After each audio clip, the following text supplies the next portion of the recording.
If you're doing OMAD, 1 meal a day, and still not losing belly fat, this might be actually wrecking your metabolism. I've seen it over and over working with thousands of students. Stalled fat loss, hormone chaos, and even weight gain with OMAD. Before your body crashes, you need to hear what actually works. And it's not eating 1 meal a day. OMAD equals caloric suppression, and it puts your metabolism into a survival response. The number one priority for the human body is survival. I want you to always remember that. So let's start with the signs of adaptation here. Your body is always adapting to the environment you give it. That includes how much food and energy you supply. When you eat 1 meal a day for weeks and months, and for some people, years, your body sees this as a famine pattern. It says, okay, I'm only getting 800, maybe 1200 calories a day. Time to conserve energy. So what happens is it lowers your thyroid output. It slows your metabolic rate, which is your metabolism,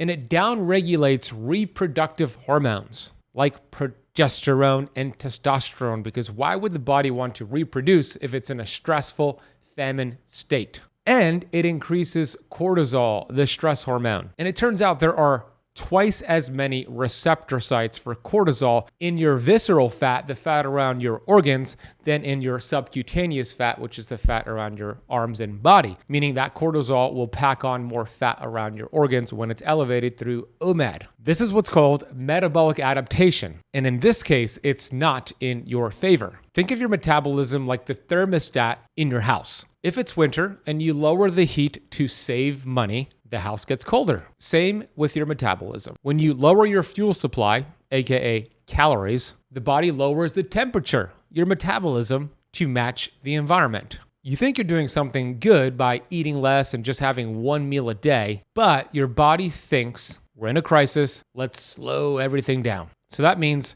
slower fat loss, increased fat storage, muscle breakdown, hormone imbalance, and energy crashes. If you've been doing OMAD for more than a few weeks and months and lost weight, chances are a big part of that was muscle, not just fat. See, there's a difference between losing weight and losing fat. And here's why it's a problem if you're losing muscle mass. Muscle is a metabolically active tissue. It's your body's fat-burning machinery. When you lose muscle through OMAD, you burn fewer calories at rest, you become more insulin resistant, your blood sugar is harder to control, and your body starts to prioritize fat storage. What's even worse, OMAD makes it nearly impossible to consume enough protein to protect your lean body mass. To maintain muscle while losing fat, you need to get about 1 gram of protein per pound of your ideal body weight. So if your goal weight, your ideal body weight is 150 pounds, that should be around 150 grams of protein per day. And let's be real. Can you honestly eat that much protein in one sitting without feeling bloated, sluggish, or uncomfortable? Not only is it hard, but your body won't likely absorb it all efficiently all at once. You may lack the enzymes to break it all down if it's that much protein in one sitting. Leucine, for example, the amino acid responsible for muscle protein synthesis, it peaks and it fades. So multiple protein feedings per day are ideal to keep that signal turned on. OMAD turns off the signal for 23 hours per day. And if you're training or fasting hard, that could be a disaster. Look, I've worked with thousands of people all across the world who saw initial weight loss with OMAD. Then they hit a stall. Then came the following: hair loss, irregular periods, low libido, anxiety, cravings, and weight gain, especially around the belly because of the cortisol response. And it's not just what I've seen working with these individuals. Science backs this up as well. Long-term caloric restriction lowers the hormone T3, which is the active hormone of your thyroid gland, and raises reverse T3, which blocks metabolism. In one study from the Journal of Clinical Endocrinology, chronic undereating led to a drop in resting metabolic rate by up to 30%. This isn't just inconvenient, it could be downright dangerous over time. So what do you do instead? Look, I'm not against 1 meal a day here and there. I think it's a powerful tool, but I am against it every single day. Allow me to show you the benefits of fasting without the metabolic crash. In fact, doing it this way supports your metabolism, prevents plateaus, and if you've hit a plateau right now, we'll help you overcome the plateau. Here's the better strategy. I talk about this in my latest book, Metabolic Freedom, which is a New York Times bestseller. It's called Metabolic Switching. I also call it Metabolic Flexing. Alternate fasting windows are the key here. Some days you go 16-8, others you go 18-6, 24, and then you include what I call feast days to restore the satiety fat-burning hormone leptin and thyroid function. So let's break that down into what it looks like on your calendar. That means in a 16-8, 16 hours in a fasted state, you're already used to doing that, and you have an 8-hour eating window where you eat 2 to 3 meals within the 8-hour eating window, gives you enough time to get your protein requirements. So that could be 10 a.m. to 6 p.m. is your eating window, and then you fast from 6 p.m. to 10 a.m. the next day. Perfect. The 18-6 schedule you could throw in twice a week or so, and that's going to be 18 hours fasting, 6-hour eating window, 2 to 3 meals within that 6-hour window. So that could be 12 to 6 p.m. eating window. Outside of that, you're fasting. And then the 20-4 schedule would mean 20 hours fasting, 4-hour eating window, and I would recommend doing that once or twice a week. And if you want to throw in a 24-hour fast, I would do that 1 day a week, not every day a week. So OMAD is fine if you do it once a week, not every day. You want to prioritize protein with every single meal. Start every meal with protein. This will turn off the hunger hormone ghrelin and stabilize insulin. You also want to focus on strength training. This sends the signal to preserve muscle. Combine this with proper refeeds and you'll keep your metabolism running hot. Some days your calories are low and you're in a caloric deficit. Some days you're in a caloric surplus. Don't be afraid to eat. This keeps the metabolism fire stoked. So you might want to even incorporate a feast day once a week. This is what I do every Sunday, but you could choose whatever day you want. It works really well to remind the body it's not starving and it's not going through a famine, to make these very important hormonal conversions. And a feast day is the following. It's a day that you do incorporate once a week. Again, it could be any day of the week. For me, it's on Sunday. No fasting. You're going to have 3 meals a day, breakfast, lunch, and dinner. You're going to feast it up on healthy protein, healthy fats, healthy carbohydrates. And if you're going to increase your carbs, it actually should be a lower fat day and a high protein and high carbohydrate day. You'll get 1 gram of protein per pound of your ideal body weight. I already explained that. And you'll get around 100 to 150 grams of total carbs from whole food carbohydrates. These are single ingredient carbohydrates, and your fat should be lowered to under 40 grams per day on a feast day. When you follow this protocol and create this adaptation with a 16-8 schedule of fasting, an 18-6, a 24, an OMAD once a week, and then a feast day once a week, you're going to get exceptional results. You keep the body guessing and adapting. It's similar to what personal trainers and fitness coaches do for their clients. They always change up the workout routine to keep the body guessing. It's called muscle confusion.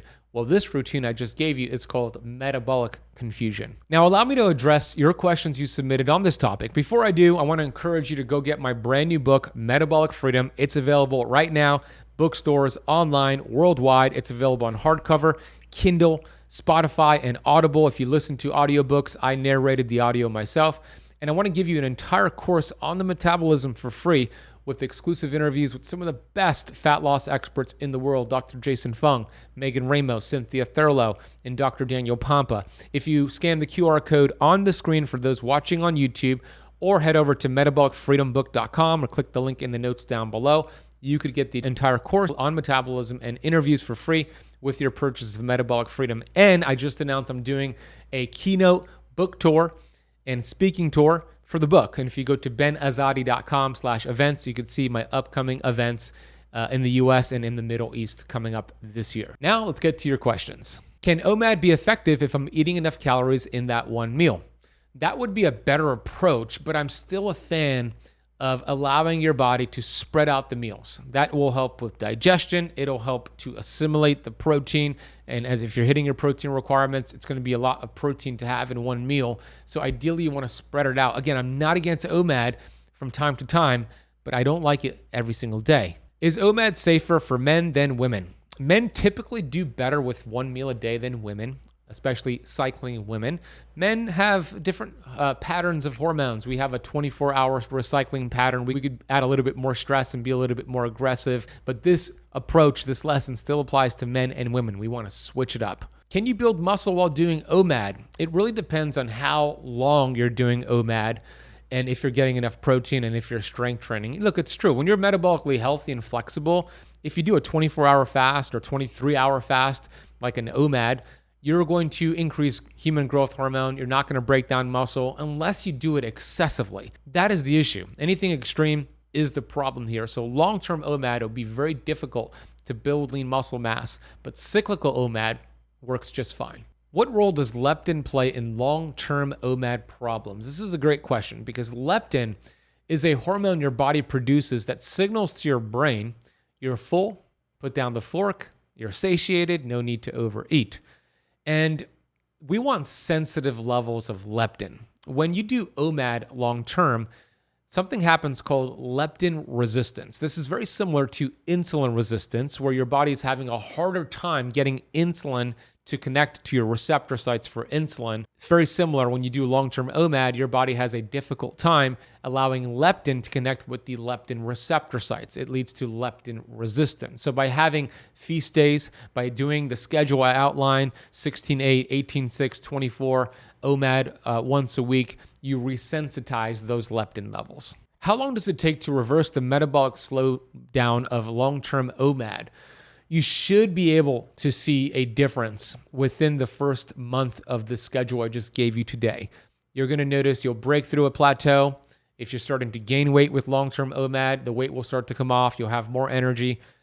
You'll have less inflammation, better recovery between workouts if you're working out. So I would say within a month of this routine I gave you, you should notice significant results. Look, I know you love your OMAD. I know it's worked for you in the past because it does work in the beginning, but long-term is the problem. I hope you're open to a different approach here. It works really well. I've applied it to, again, thousands of people.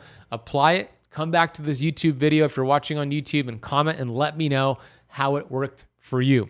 Please share this lesson with a friend. Thank you for watching. Thank you for listening. And if you're listening on the podcast, please leave the Metabolic Freedom a rating and review. I'll see you on the next episode. And hey, if you want to learn more about how to burn visceral fat, I talked about stress and cortisol packing on the fat around your organs.